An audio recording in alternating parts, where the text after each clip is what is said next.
the Middle East is once again standing on the edge of a dangerous escalation. Tensions between Israel and Iran are rising fast, with drone strikes, air raids, and fiery statements dominating the headlines. The fear now is not just of another regional war, but of whether nuclear weapons could be dragged into this confrontation. Recent reports from the International Atomic Energy Agency confirm that Iran has accumulated over 400 kilograms of uranium enriched up to 60% purity, a level dangerously close to weapons-grade material. This goes far beyond the 3.67% limit that was once set under the nuclear deal. Experts warn that Iran now has both the capacity and the technical knowledge to assemble a nuclear weapon if it chooses, and that possibility makes every Israeli airstrike even more explosive. In June 2025, Israel, with support from the United States, launched strikes against key Iranian nuclear sites, including Natanz, Fordow, and Isfahan. Those attacks damaged electrical systems and parts of underground facilities. The IAEA confirmed the damage but also noted that some enriched uranium stockpiles had already been moved to deeper underground bunkers, safe from most conventional strikes. Tehran responded with harsh warnings, insisting that any further Israeli aggression would be met with a severe and crushing response. At the same time, Iran has limited the access of international inspectors. Officials in Tehran have said that inspections will only be allowed under national security conditions, and only at sites they consider non-sensitive, like the Bushehr power plant. This refusal means that the world cannot see the full picture of Iran's nuclear activities. Western governments fear that enrichment is continuing in secret, and that Iran is buying time while preparing for the worst. For Israel, this is a red line. Leaders in Tel Aviv argue that if Iran is allowed to reach nuclear weapons capability, it would fundamentally change the balance of power in the Middle East. For them, preemptive strikes are not a choice but a necessity. But here lies the danger: every strike risks escalation, and every escalation risks a war that could spiral beyond anyone's control. What if Israel continues its attacks in the coming weeks?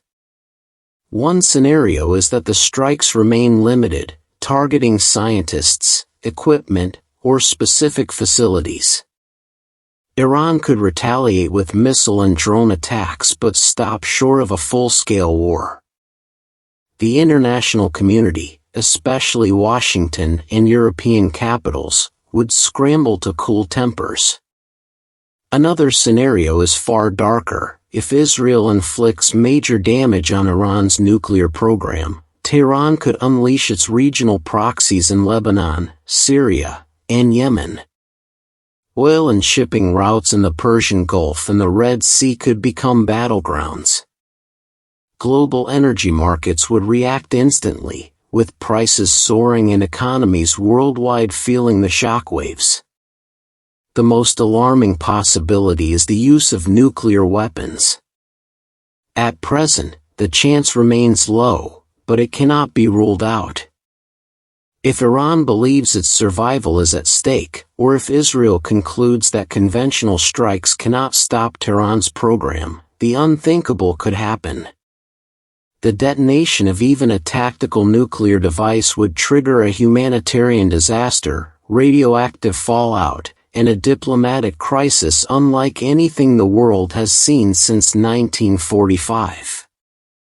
Iran's threats are not empty words. Tehran has already moved stockpiles underground, expanded missile capabilities, and openly declared that it will not allow Israel to dictate the future of its nuclear program. European powers, including France, Germany, and the UK, are now pushing to reimpose snapback sanctions on Iran, while Russia and China criticize Israel's strikes, deepening the divide in the global order. The stakes are massive.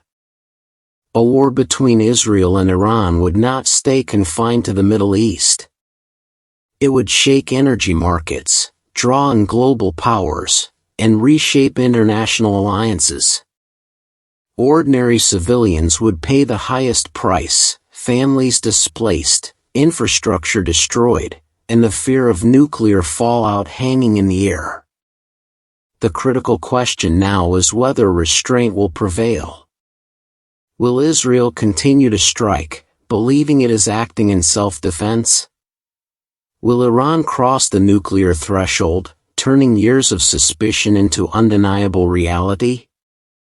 And if either side miscalculates, will the world find itself watching the first use of nuclear weapons in the 21st century? The future is uncertain, but one thing is clear: every decision in Tel Aviv and Tehran today carries consequences far beyond their borders. The choices made now could define not just the fate of the Middle East, but the direction of global security for decades to come.